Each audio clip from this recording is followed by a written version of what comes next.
Zurara ibn A'yan is one of the most famous and prolific Shi'i narrators of hadith. The Shia consider him one of the closest companions of Imam al-Baqir and Imam Ja'far as-Sadiq. There is consensus among Shi'i scholars to accept Zurara's narrations without question. His narrations are all regarded authentic above any form of criticism. The Shi'i scholar Ahmad al-Najashi writes about him: Zurara ibn A'yan is the leader of his companions of his era. He was a qari, faqih and theologian. He is such a prolific narrator that the corpus of the Shi'i tradition revolves around him. More aptly, Zurara is one of the chief architects of Shi'ism. The Grand Ayatollah Sayyid Abul Qasim al-Khuwi, in his book Mu'jamu Rijal al-Hadith, informs us that Zurara is among those who narrated from Abu Ja'far. The number of reports that he narrates from Abu Ja'far reach 1,236.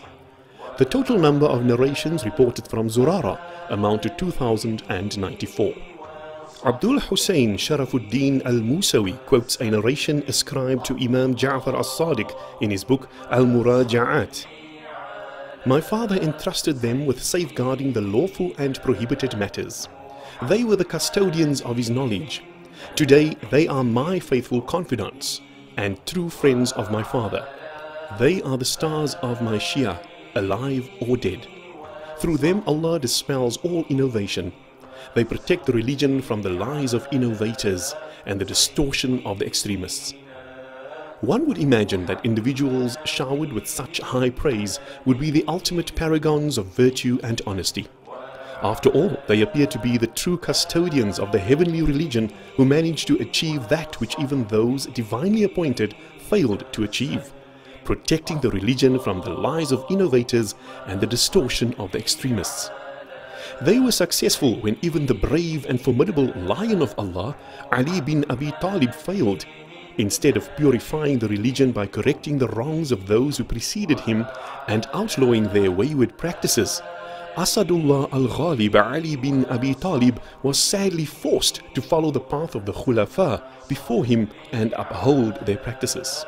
Ni'matullah al-Jazairi writes in his book Al-Anwar al-Nu'maniyah: when Amir al-Mu'mineen assumed the seat of Khilafah, he was unable to reveal the true Quran and hide the other one. In so doing, there is a display of repulsiveness to those before him. Similarly, he failed to prevent Salatul Duha and was also unable to institute the various kinds of mut'ah of Hajj and mut'ah of women. The exaggeration in the narration of Abdul Hussein is quite evident and is an obvious ploy by the fabricators to lend credibility to their forgery. When faced with charges of lies and forgery, the Shi'i successors of Ibn Saba resort to shrewd tactics to defend the narrators of their tradition. In a desperate attempt to mask reality, they resort to denial, even if the evidence be glaring before their eyes. Abdul Hussein demonstrates this desperation when he denies all accusations against Zurara and company when he says, "We cannot find any trace of evidence supporting what has been attributed to each of Zurara ibn A'yan, Muhammad ibn Muslim, Mu'min al-Taq and their peers, despite sparing no effort to study these accusations. Instead, it amounts to nothing more than animosity, injustice, prejudice, slander and false allegation." This is an ancient exit strategy of the Shia. Left without an escape, they resort to denial.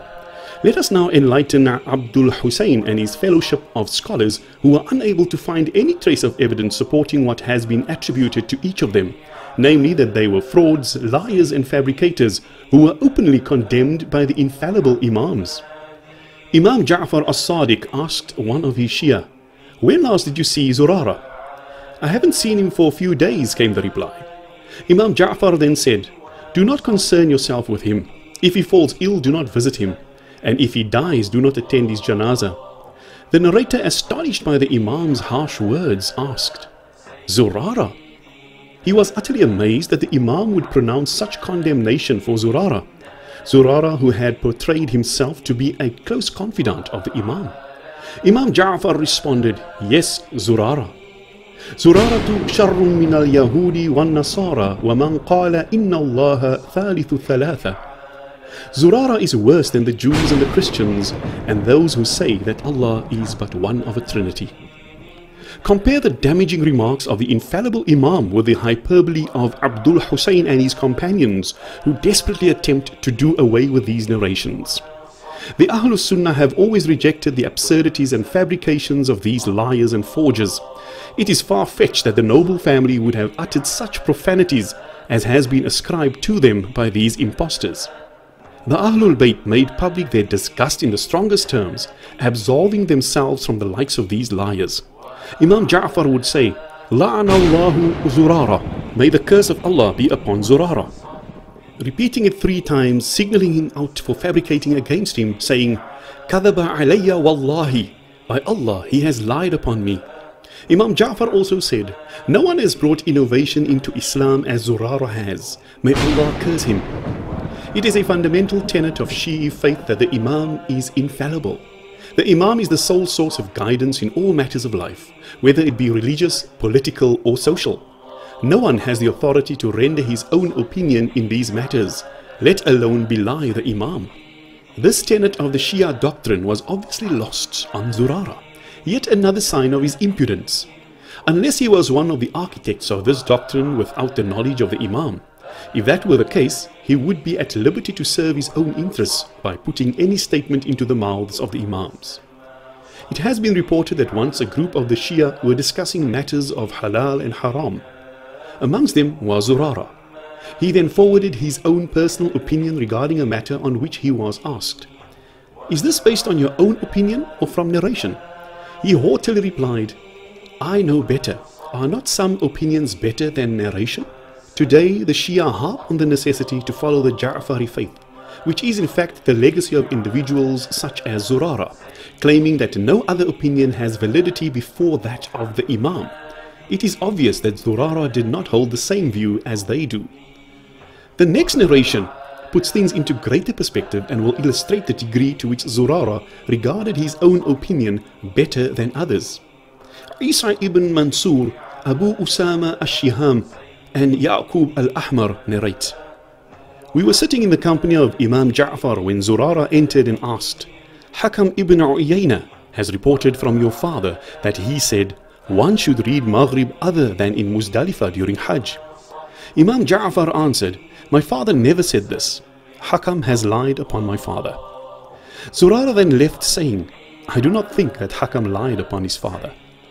Here we begin to see that Zurara is one of the architects of the Shia faith, whose opinion is so weighty, so much better, that it even surpasses that of the Imam.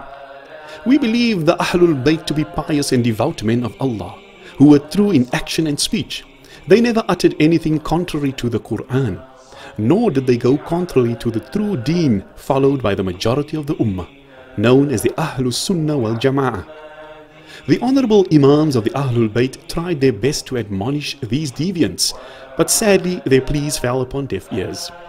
Abdurrahman al-Qasir narrates, "Imam Ja'far said to me, 'Go to Zurara and Buraid and ask them, what is this bid'ah you have innovated? Do you not know that the Nabi sallallahu alayhi wasallam said every innovation is deviation?' When this message reached Zurara, he replied nonchalantly, 'He has granted me ability and he does not know.' As for Buraid, he said, 'I will never retract what I have said, ever.' The lack of remorse shown by Zurara even after having been exposed by the Imam hints to a much sinister agenda, one whose sole purpose was the destruction of deen. Sentiments which were echoed by the words of the Imam when the progeny of A'yan was mentioned in his presence. He said, 'By Allah, the progeny of A'yan does not intend except to gain supremacy.' The repeated disparagement and unmasking by Imam Ja'far left its mark on Zurara, and he began to voice his dislike for the respected Imam. Ibn Maskan relates that once Zurara said in a small gathering, 'May Allah have mercy upon Abu Ja'far,' referring to Imam al-Baqir, the father of Imam Ja'far. 'As for Ja'far, verily my heart has turned away from him.' Ibn Maskan relates that he inquired what had led Zurara to make such a statement. He was told, 'Ja'far has exposed his lies. This is what has prompted him to say this.' Zurara in turn resorted to discrediting Imam Ja'far as-Sadiq and would say, I used to regard Ja'far to be more knowledgeable than what he actually is. However, the lies continued and the fabrication factory was not shut down. The unwary, unscrupulous and foolish continued to swallow these deceits. And if ever any intelligent person questioned this legacy or confronted Zurara with the damning statements of the Imam, Taqiyya was always there as a lifeline. The renowned muhaddith Shamsuddin al-Dhahabi relates the narration of Ibn Sammak in his Mizan. I set out to perform Hajj and Zurara ran into me at Qadisiyah. He told me he had a favor to ask, and when I asked what it was, he said, "When you meet Ja'far ibn Muhammad, then pass on my greetings and ask him if I am of the inmates of Jahannam or residents of Jannah." I refused to do this favor for him, but he insisted. "He has knowledge of this," he said, and continued to urge me until I submitted. When I met Ja'far ibn Muhammad and conveyed the message of Zurara, he replied, "He is from the inmates of Jahannam." This alarmed me, as how could he have knowledge of this? So I asked, "How do you know this?" He replied, "Only the inmates of Jahannam would claim that someone has knowledge of such matters." When I returned home and informed him that Imam Ja'far had said he is from the inmates of Jahannam, he replied, "He practiced taqiyya with you." These narrations establish the unreliability of Zurara and the range of his deceptions, and it is the narrations of this individual as well as other fabricators such as Jabir al-Ju'fi, Hisham ibn al-Hakam, Abu Basir, etc. that is now called the madhab of the Ahlul Bayt, which the Shia so desire that we follow. The reality, however, is that they have taken their faith from known liars, fabricators and heretics, condemned by the Ahlul Bayt. Most certainly, Imam Ja'far as-Sadiq has spoken the truth. We, the Ahlul Bayt, are truthful and have not been spared from liars who fabricate against us and tarnish our honesty with their falsehood.